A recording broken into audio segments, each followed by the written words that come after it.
Hello everyone, ইলেকট্রোডাইনামিক্স কোর্সে সবাইকে স্বাগতম। আজ আমার 9 নম্বর ভিডিও। আজকের ভিডিওতে আমরা কিভাবে ইলেকট্রিক ফিল্ডের মান বের করতে হয় ইন এ সলিড স্পিয়ার এই টাইপের ম্যাথ নিয়ে আলোচনা করব। ওকে, আমি এই টাইপের ম্যাথটা গত ভিডিওতে মূলত হোমওয়ার্ক হিসেবে দিয়েছিলাম। সেটা ছিল হচ্ছে রো ইকুয়াল টু কে আর, অর্থাৎ রো হচ্ছে ভলিউম চার্জ ডেন্সিটি, আর কে হচ্ছে কনস্ট্যান্ট, আর হচ্ছে ডিস্টেন্স ফ্রম সেন্টার। এখন ইলেকট্রিক ফিল্ডের মান ইনসাইডে বের করতে বলছে, আউটসাইডে এবং অন দ্য সারফেসে বের করতে বলছে। আর এটা হচ্ছে আমাদের এই দেওয়া ছিল একটা স্পিয়ার গোলকের মাঝখানে চার্জ ডিস্ট্রিবিউশন করা, তাই এটা হচ্ছে আমাদের হচ্ছে সলিড স্পিয়ার স্ফেরিক্যাল সিমেট্রি। ওকে, তাহলে আমরা এই ম্যাথটা এখন সলভ করব। সেটা শুরুতে করব কি, এই স্পিয়ারের ভিতরে ইলেকট্রিক ফিল্ডের মান বের করব। আমরা শুরুতে কি করব, শুরুতে গাউসের ইন্টিগ্রাল ফর্ম ইউজ করব এবং এই একটা গাউসিয়ান সারফেস কল্পনা করছি, সেটার রেডিয়াস হচ্ছে স্মল আর এই ক্যাপিটাল আর হচ্ছে আমাদের গোলকের রেডিয়াস। তাহলে এই আমরা কিউ ইনক্লোজড সমান লিখতে পারি কি, রো ডি টাউ লিখতে পারি। এটা হচ্ছে আমাদের গত ভিডিওতে আমি বলছি যে আমার এই surface charge density, volume charge density, line charge density, এটা নিয়ে আমার একটা ভিডিও আছে। মূলত এটা 1 নম্বর নয়তো 2 নম্বর লেকচার এই কোর্সের। শুরুতে আপনারা ওটা দেখে নেবেন, কনফিউশন দূর হয়ে যাবে। ওকে, তাহলে আমরা কিউ ইনক্লোজডের পরিবর্তে রো ডি টাউ লিখলাম। রো যেহেতু আমাদের রো ইকুয়াল টু আমাদের কী বলা আছে, কে আর ইনপুট করলাম, আর ডি টাউ হচ্ছে আমাদের কি ভলিউম চার্জ ডেন্সিটি। যেহেতু এটা গোলক, এখন এই গোলকের ক্ষুদ্র একটা volume charge density, D tau হচ্ছে আমাদের ভলিউম এলিমেন্ট কি গোলকের ক্ষেত্রে ভলিউম এলিমেন্ট, সেটা হচ্ছে I square sine theta D R D theta D phi, অর্থাৎ আমাদের আর থেটা ফাই তিনটেরই ক্ষুদ্র এলিমেন্ট আমরা যদি মাল্টিপ্লিকেশন করি তাহলে পেয়ে গেছি ভলিউম এলিমেন্ট।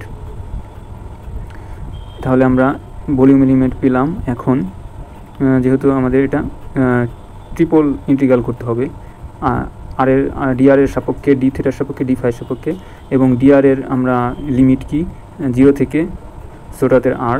যেহেতু আমাদের এইখান থেকে এই পর্যন্ত এতটুকু হচ্ছে আমাদের গাউসিয়ান সারফেস, এবং এটাকে আমরা ছোট হাতের আর দ্বারা ডিনোট করছি রেডিয়াসকে। তাহলে এর লিমিট হচ্ছে 0 থেকে ছোটো আর আমাদের থেটার লিমিট হচ্ছে 0 থেকে পাই, আর হচ্ছে 0 থেকে 2 পাই, এটা হচ্ছে ফাইয়ের লিমিট, অর্থাৎ অ্যাজমুথ অ্যাঙ্গেলের লিমিট হচ্ছে 2 পাই। এখন আমরা লিমিট বসালাম, আর এখানে যেহেতু কে কনস্ট্যান্ট বাড়া নিয়ে আসলাম, আর এখানে সাইন থেটা ডি থেটা এবং ডি ফাইকে ইন্টিগ্রেশন করলে আমরা পাই 4 পাই। আর এখানে তাহলে থাকে কি আমাদের আর কিউব আর ডিআরকে 0 থেকে আর পর্যন্ত ইন্টিগ্রেশন করলে আমরা পাই, অর্থাৎ r⁴/4 আর হচ্ছে আমাদের এই 4 ক্যান্সেল আউট হয়ে যায়। মূলত এটা ইন্টিগ্রেশন সলভ করছি, আর কিছুই না। তারপরে পেলাম হচ্ছে পাইকে r⁴/ε0। এখন আমরা লেফট হ্যান্ড সাইড হয়ে গেল, এখন আমরা রাইট হ্যান্ড সাইডে দেখব। রাইট হ্যান্ড সাইডে আমরা যেহেতু ইলেকট্রিক ফিল্ডের দিক এবং সারফেস নর্মাল ভেক্টরের দিক একই দিকে, অর্থাৎ বাইরের দিকে, যেহেতু ডট মাল্টিপ্লিকেশন করলে 0 ডিগ্রি cos 0 ডিগ্রি মান অন, তাহলে আমরা হচ্ছে কনস্ট্যান্ট, তাই বাইরে নিয়ে আসছি ইন্টিগ্রেশনের। আর যেহেতু এখানে ডিএস হচ্ছে আমরা যেই বিন্দুতে ইলেকট্রিক ফিল্ড বের করব সেইখানকার ভলিউমে, অর্থাৎ এইখানে একটা ক্ষুদ্র সারফেস এলিমেন্ট। তাহলে সেটা হচ্ছে সারফেস এলিমেন্টকে আমরা কীভাবে, গোলকের ক্ষেত্রে সারফেস এলিমেন্ট কি r square sine theta D phi, আর গোলকের ক্ষেত্রে ভলিউম এলিমেন্ট এখানে শুধু কি ডিআরটা বেশি ছিল, আর এখানে ডিআর নাই, যেহেতু এটা সারফেস। আমাদের এতটুকু মনে রাখতে হবে যে সারফেস এলিমেন্ট বললে অর্থাৎ যে কোনো 2টে কম্পোনেন্ট গুণ হয়, আর ভলিউম এলিমেন্ট বললে 3টে কম্পোনেন্টই গুণ হয়েছে। তাহলে এখানে আমাদের হচ্ছে r square sine theta D phi, এটা হচ্ছে আমাদের surface element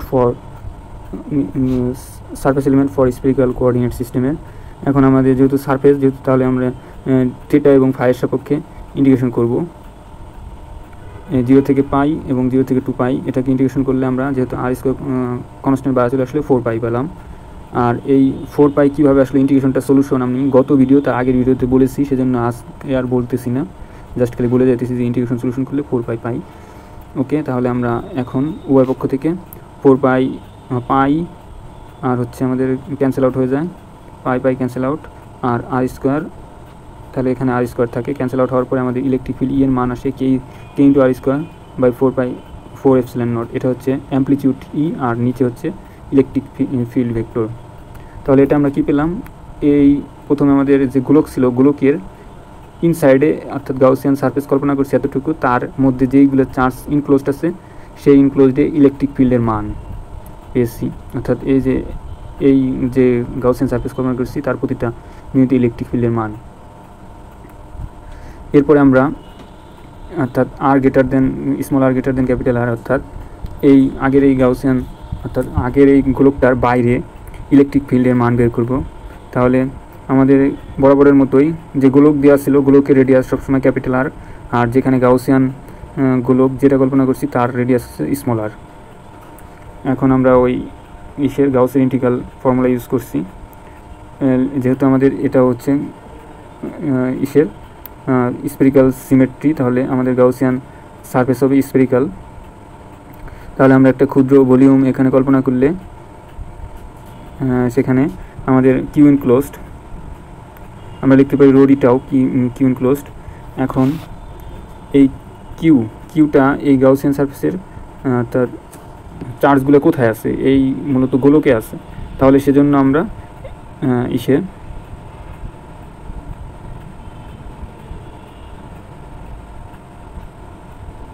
r square sine theta d theta d phi, অর্থাৎ এখানে হচ্ছে আমাদের যেহেতু এইখানে আমরা ইলেকট্রিক ফিল্ডের মান বের করব, তাই এখানে আমাদের volume element r square sine theta d theta d phi use করছি। আর রো যেহেতু কনস্ট্যান্ট কেয়ার, আর আমাদের যেহেতু এটা ভলিউম ইন্টিগ্রেশন, তাহলে ট্রিপল ইন্টিগ্রেশন করছি।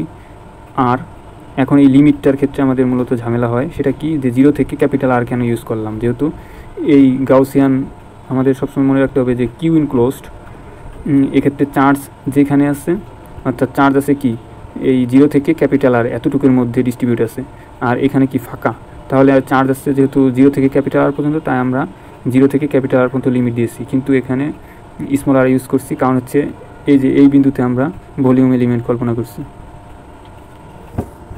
তাহলে আমরা সাইন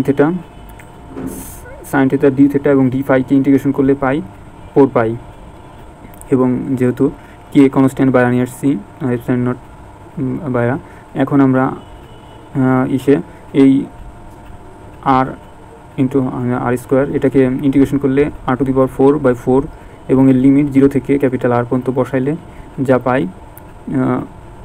পাই কে r⁴/ε0। এখন যেহেতু আমাদের শুরুতে বলছি যে রাইট হ্যান্ড সাইড করবো, তারপর লেফট হ্যান্ড সাইডে en.ds, এখানে ই কনস্ট্যান্ট বাইরে নিয়ে আসছি, আর হচ্ছে যেহেতু ds এটা কি আমাদের surface element for spherical coordinate. Surface element কি জাস্ট খালি এখানে dr বাদ যাবে, শুধু r square sine theta d theta d phi দুইটা কম্পোনেন্ট গুণ হয়েছে। সেই কম্পোনেন্ট কি থিটা কম্পোনেন্ট এবং ফাই কম্পোনেন্ট গুণ করছি। থিটা কম্পোনেন্ট ফাই কম্পোনেন্টের হচ্ছে লাইন এলিমেন্ট গুণ করলেই সারফেস এলিমেন্ট পেয়ে গেছি। তাহলে এখন আমরা এটাকে ইন্টিগ্রেশন করলে 4 পাই আর হচ্ছে আর স্কোয়ার কনস্ট্যান্ট বাইরে নিয়ে আসছি। ওকে, তাহলে এখন আমরা 4 পাই ক্যান্সেল আউট, আর হচ্ছে আমরা আর গুণ করলে মূলত electric field amplitude of electric ফিল্ডের মান পাই কি r⁴ এত, এবং এটা হচ্ছে ইলেকট্রিক ফিল্ডের মান। এখানে আমি দেখাই দিচ্ছি ডিএস কি সারফেস এলিমেন্ট, আর ডিটা হচ্ছে ভলিউম এলিমেন্ট। অর্থাৎ এখানে r square sine theta d theta dr d phi, আর সারফেস এলিমেন্ট হচ্ছে r square sine theta d theta d phi. এই স্ফেরিক্যাল কোঅর্ডিনেট সিস্টেম নিয়ে আমার এই লেকচারের শুরুতেই একটা ভিডিও আছে, যদি এগুলো নিয়ে কারো সমস্যা থাকে তাহলে ওই ভিডিওটা দেখলে আশা করি পরিষ্কার হয়ে যাবে। মূলত এই গাউস লয়ের ইউজে এগুলোই মূলত আমাদের ঝামেলা করে, তাই আমি এগুলো নিয়ে যাতে আর সমস্যা না হয় আমি এর জন্য আলাদা একটা ভিডিও করছি। এখন জাস্ট খালি আমি বলে দেবো যে এটা সারফেস এলিমেন্ট, এটা ভলিউম এলিমেন্ট, এটা কীভাবে আসলো সেটা ব্যাখ্যা করবো না, যেহেতু আমি ওই ভিডিওতে ব্যাখ্যা করছি। ওকে, তাহলে আমার নেক্সটে ছিল কি যে capital R equal to small r, অর্থাৎ অন দ্য সারফেসের গোলকের সারফেসে আমাদের ইলেকট্রিক ফিল্ডের মান বের করতে হবে। সেক্ষেত্রে বরাবরের মতো আমি Q enclosed rho D tau volume element, আর এখানে যেহেতু এই আর এর দূরত্ব, অর্থাৎ এখানে capital R small r equal, তাই এখানে স্মল আর ইউজ করছি। তাহলে আমি পেয়ে গেলাম, এটাকে ইন্টিগ্রেশন করছি আগের মতোই সেম প্রসেসে, ওই sine theta d theta d ফাইকে ইন্টিগ্রেশন করলে 4 পাই, আর হচ্ছে কে কনস্ট্যান্ট বাড়া চলে আসে, আর বাকি টুক আর কিউব ডিআর এর সাপেক্ষে ইন্টিগ্রেশন করলে r⁴/4 এবং লিমিট বসাইলে আমরা এরকম পাই। আর এই পাশে রাইট হ্যান্ড সাইডে ই কনস্ট্যান্ট বাইরে চলে আসছে। আর এখানে ডিএস কি surface element r² sin θ d⁵ এবং এটাকে ইন্টিগ্রেশন করলে আমরা পাই হচ্ছে, এখানে একটু ক্যালকুলেশনে ভুল হয়েছে মেবি, এখানে r² হবে, যেহেতু এই যে r² আছে এখানে r² 4 পাই। এখন এই 4 পাই, তাহলে